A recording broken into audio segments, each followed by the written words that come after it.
Hello friends, welcome to Gargi classes. Date 23 October 2020। Explain page पे आज एक ही इंपॉर्टेंट आर्टिकल है, वो अपन डिटेल में जान लेते हैं। कौन सा आर्टिकल है? ये बीच वाला आर्टिकल। ये आर्टिकल आप देख सकते हो खुद, अगर इन्वेस्ट करते हो कहीं पे तो देख सकते हो कि बैंक स्टॉक्स में आपको इन्वेस्ट करना चाहिए नहीं करना चाहिए। तो ये तो प्राइवेट आप कह सकते हो ना, एक तो मैक्रो इकोनॉमी होती है, एक माइक्रो इकोनॉमी होती है।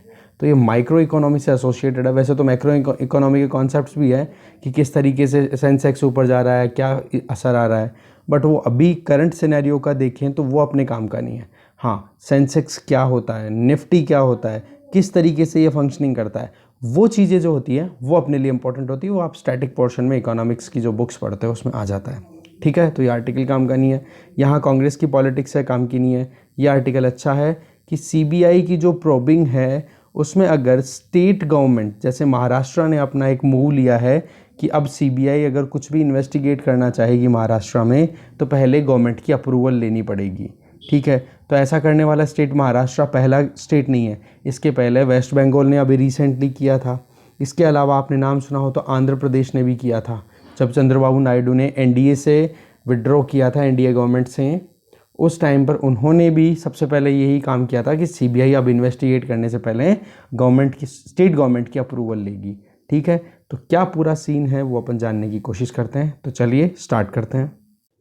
महाराष्ट्र गवर्नमेंट ने अभी सीबीआई को दी हुई अपनी कंसेंट, जिसको बोलते हैं जनरल कंसेंट, वो अपनी विड्रॉ कर ली है कि अब कभी भी सीबीआई कुछ भी केस इन्वेस्टिगेट करना चाहे स्टेट में तो इस सेंट्रल एजेंसी को अब स्टेट गवर्नमेंट से पहले इन्फॉर्मेशन लेनी, वो अप्रूवल लेना पड़ेगा।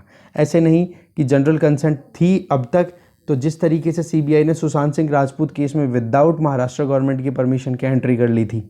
ठीक है, वहाँ पर महाराष्ट्र गवर्नमेंट से पूछा भी नहीं गया था। तो इसी चीज़ को ध्यान में रखते हुए अभी क्या है, जो टीआरपी वाला केस जो चल रहा है ना, टीआरपी स्कैम, मैंने आपको बता दिया था पूरा, अच्छे से जानते हो आप टीआरपी स्कैम क्या चल रहा है।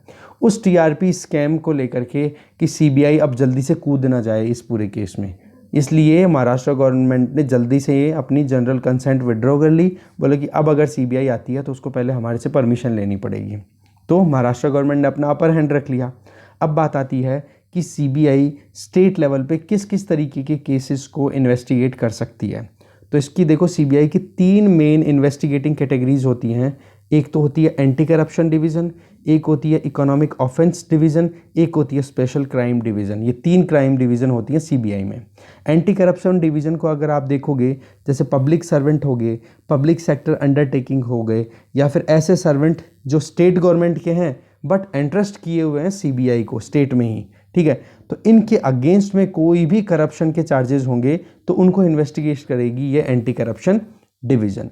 दूसरी तरफ आप देखोगे इकोनॉमिक ऑफेंस डिवीज़न, ये जैसे फाइनेंशियल क्राइम हो गए, बैंकिंग फ्रॉड से रिलेटेड हो गया, मनी लॉन्ड्रिंग हो गया, इलीगल मनी मार्केट ऑपरेशंस हो गए, या फिर पब्लिक सेक्टर अंडरटेकिंग या बैंक्स में ग्राफ्टिंग की प्रॉब्लम आ रही है, इन्वेस्टिगेशन इन केसेस का करेगी ये वाली ब्रांच।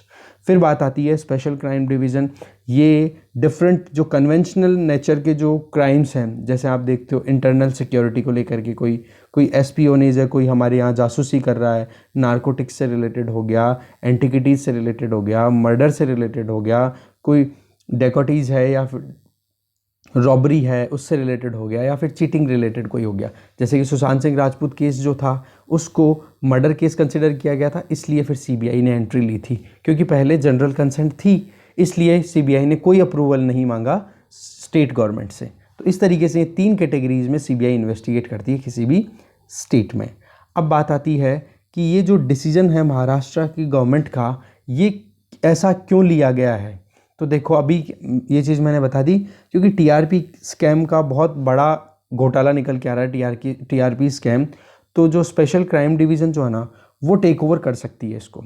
ठीक है, तो इसमें क्या हो जाता है, अगर वो टेक ओवर कर लेगी तो फिर बाद में जो पूरा का पूरा केस है वो नेशनल लेवल पे एक्सपोज हो जाएगा, जैसे कि सुशांत सिंह राजपूत केस। ठीक है, तो इस केस में यहाँ पर कहीं ना कहीं महाराष्ट्र गवर्नमेंट ने थोड़ा डिफेंसिव खेला, क्योंकि अभी रिसेंटली क्या हुआ, ट्यूसडे को यूपी पुलिस ने एक केस रजिस्टर किया था और उस केस को टेक ओवर कर लिया सीबीआई ने। समझ गए? तो इस तरीके से अभी तक महाराष्ट्र पुलिस ने ये जो केस रजिस्टर किया है, उस केस रजिस्ट्रेशन का जो टीआरपी वाला है, उस केस रजिस्ट्रेशन में अब सीबीआई एंट्री ना ले ले, बचा लिया खुद को। ये वाली चीज़ होगी। तो महाराष्ट्र के होम मिनिस्टर हैं अनिल देशमुख, तो उन्होंने ये कहा कि स्टेट गवर्नमेंट ने ये विश्वास रखा है कि सीबीआई एक प्रोफेशनल है, एक प्रीमियर इन्वेस्टिगेटिंग एजेंसी है, बट थोड़ा सा पॉलिटिकल प्रेशर उस पर बना रहता है सेंट्रल गवर्नमेंट का। और आपको पता होना चाहिए कि महाराष्ट्र में भी गवर्नमेंट किसकी चल रही है, शिवसेना लेड जो कॉलिशन गवर्नमेंट है, जिसमें कांग्रेस और नेशनल जो एनसीबी है, नेशनल कांग्रेस पार्टी, शरद पवार वाली पार्टी, उन्होंने सपोर्ट दे रखा है। जबकि शिवसेना जो है उन्होंने एनडीए से विड्रॉ कर रखा है सेंटर से। तो सेंटर में और स्टेट में अलग अलग गवर्नमेंट्स हैं, तो स्टेट गवर्नमेंट की को कहीं ना कहीं ये डर है कि सेंट्रल गवर्नमेंट जो है इनके डोमेन में कहीं ना कहीं एंट्री ना ले। इसके अलावा आप देखोगे फिर क्वेश्चन आ जाता है कि ये जो डिसीजन है ये सुशांत सिंह राजपूत केस को कहीं ये इम्पैक्ट करेगा, तो इसका आंसर है नहीं, क्योंकि ऑलरेडी सीबीआई इन्वेस्टिगेट कर रही है। जो केस ऑलरेडी चल रहे हैं ना, उन केसेस में सीबीआई को ये डिसीजन रोक नहीं सकेगा। हाँ, नए के लिए परमिशन लेनी पड़ेगी, ये ज़रूरी है। अब बात आती है कि ये जो टीआरपी वाला केस है, क्या ये अभी भी सीबीआई के पास जा सकता है? देखो, सुशांत सिंह राजपूत वाले केस में तो क्या हुआ था कि मुंबई पुलिस ने जो केस रजिस्टर, पहले तो बात तो रजिस्टर ही नहीं केस किया था, मतलब केस को रजिस्टर ही नहीं किया था कि ये मर्डर केस है, सुसाइड कंसिडर कर रखा था उन्होंने, ठीक है। बट टीआरपी वाले केस में तो मुंबई पुलिस ने क्या कर लिया, इसको रजिस्टर कर रखा है और उसके बेसिस पे 8 पर्सन को अरेस्ट भी कर रखा है, इन्वेस्टिगेशन जारी है। तो इस केस में आप देखोगे यूपी वाला जो केस है ना, उसकी तरह यहाँ पर आप देखो कि यूपी पुलिस ने भी केस रजिस्टर कर रखा है, बट यहाँ पर जैसे ही विड्रॉ कर लिया ना जनरल कंसेंट को, अब जैसे यूपी में तो घुस गई सीबीआई कि यूपी पुलिस के पास में केस है, कोई फ़र्क नहीं पड़ता, हम तो घुसेंगे क्योंकि जनरल कंसेंट दी हुई है। बट इधर क्या हो जाएगा, अब पहले परमिशन लेनी पड़ेगी स्टेट गवर्नमेंट की, ठीक है। ये एक लेयर आ चुकी है, आप समझो।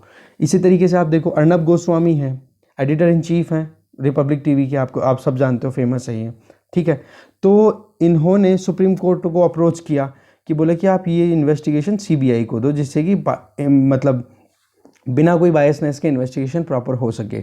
तो सुप्रीम कोर्ट ने क्या कहा, बोला भाई आप बॉम्बे हाई कोर्ट के पास में जाओ, बॉम्बे हाई कोर्ट के अंडर में आती है, इसका ज्यूरिसडिक्शन वो बताएंगे, तो हम फिर बाद में आगे प्रोसीडिंग्स ले सकते हैं। तो पॉइंट यहाँ पे आता है कि अभी देखो मुंबई पुलिस इन्वेस्टिगेट कर रही है टीआरपी केस को, तो स्टेट गवर्नमेंट जो है वो रिफ्यूज़ नहीं कर सकती अगर सुप्रीम कोर्ट यहाँ पे कोई डायरेक्शन दे दे तो। बट सुप्रीम कोर्ट ने क्या कह दिया, बोला बॉम्बे हाई कोर्ट के पास जाओ। अब बॉम्बे हाई कोर्ट फिर अपने हिसाब से जो कुछ कहेगा, फिर उसके हिसाब से फिर सुप्रीम कोर्ट कुछ कहे, तो वो सारा प्रोसेस आपको पता ही है अपील वाला, तो उसमें ये चीज़ अटकी पड़ी है। तो कहने का मतलब ये हो गया कि टीआरपी केस में अब सीबीआई सीधा एंट्री नहीं कर सकती, या तो सुप्रीम कोर्ट डायरेक्शन दे या स्टेट गवर्नमेंट अप्रूवल दे, दोनों में से एक ऑप्शन निकलता है। या फिर बॉम्बे हाई कोर्ट पहले हाँ करे, फिर बॉम्बे हाई कोर्ट के ऑर्डर के अगेंस्ट में हो सकता है कि वहाँ के जो लोकल लोग हैं, जैसे कि महाराष्ट्र की गवर्नमेंट ही है, वो कह दे कि भाई नहीं सीबीआई की एंट्री नहीं होनी चाहिए, तो वो फिर सुप्रीम कोर्ट में पहुँच जाए, फिर वापस सुप्रीम कोर्ट। तो अल्टीमेटली दो ही चीज़ होगी, या तो गवर्नमेंट का अप्रूवल या फिर सुप्रीम कोर्ट फाइनल वर्डिक्ट दे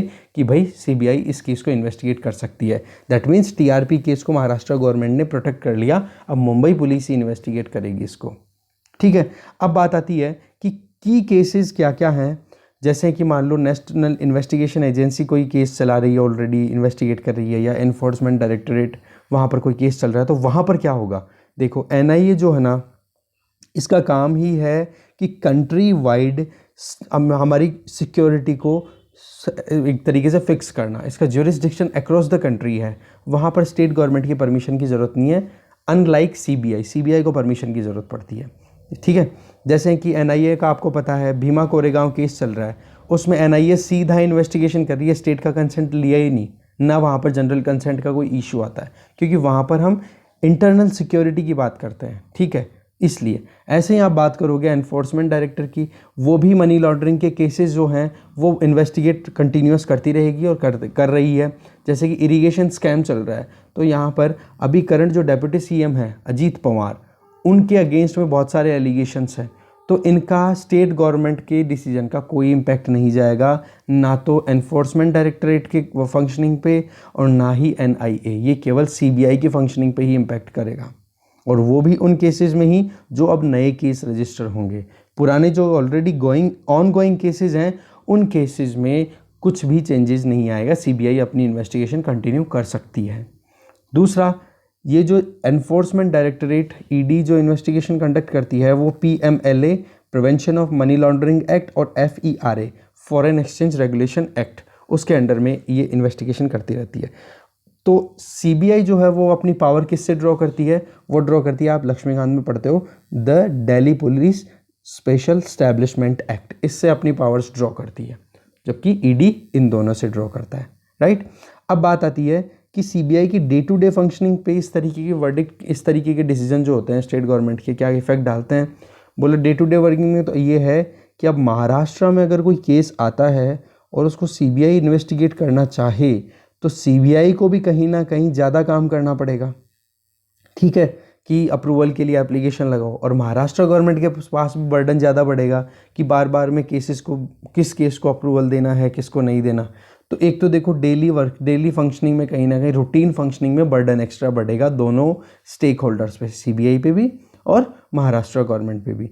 दूसरी तरफ हम देखें कि जो रमेश चंद्र सिंह एंड अदर्स के केस वर्सेस सीबीआई में कलकत्ता हाई कोर्ट ने क्या कहा, वो आप यहाँ पे समझ लोगे तो आपको और चीज़ क्लियर हो जाएगी कि the court is of the view, court का ये व्यू है कि सेंट्रल गवर्नमेंट या फिर सीबीआई, उनके पास में ये पावर है कि वो इन्वेस्टिगेट कर सके, प्रोसिक्यूट कर सके अपने खुद के ऑफिशियल्स को।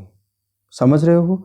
खुद के ऑफिशियल्स को। वहाँ पर स्टेट की इंफॉर्मेशन मतलब कंसेंट है या नहीं कोई मैटर नहीं करता। अगर उस पर्टिकुलर स्टेट, जैसे महाराष्ट्र की टेरिटरी में सेंट्रल गवर्नमेंट के कुछ ऑफिसर्स रह रहे हैं और वो कुछ करप्शन चार्ज, उनके अगेंस्ट में कुछ करप्शन चार्जेस हैं और वो सीबीआई या फिर सेंट्रल गवर्नमेंट के ही खुद के ऑफिसर्स हैं, तो उनके अगेंस्ट में सीबीआई जा सकती है। कहने का मतलब करप्शन केस और सीबीआई के खुद के पर्सनल्स हैं तो वहाँ पर सीबीआई को मतलब कंसेंट लेने की ज़रूरत नहीं है। बाकी और केसेस में लेने की ज़रूरत पड़ेगी अभी कंसेंट महाराष्ट्र गवर्नमेंट की। ऐसे ही वेस्ट बंगाल में परमिशन लेनी पड़ती है, ऐसे ही आंध्र प्रदेश में भी। ऐसे बहुत से स्टेट हैं जिन्होंने अपनी जनरल कंसेंट को विड्रॉ किया है। और जनरल कंसेंट जो टर्म है ये कई बार प्रीलिम्स में पूछी जा सकती है कि general consent term recently news में थी, ये कौन सी इन्वेस्टिगेटिंग बॉडी से एसोसिएटेड है? एनआईए है, एनफोर्समेंट डायरेक्टरेट है, सीबीआई है, या फिर दिल्ली पुलिस से एसोसिएटेड है? तो आप क्लियर बता सकते हो सीबीआई से एसोसिएटेड है। तो इसी तरीके से डिस्कशन भी यही ख़त्म होता है। Thank you.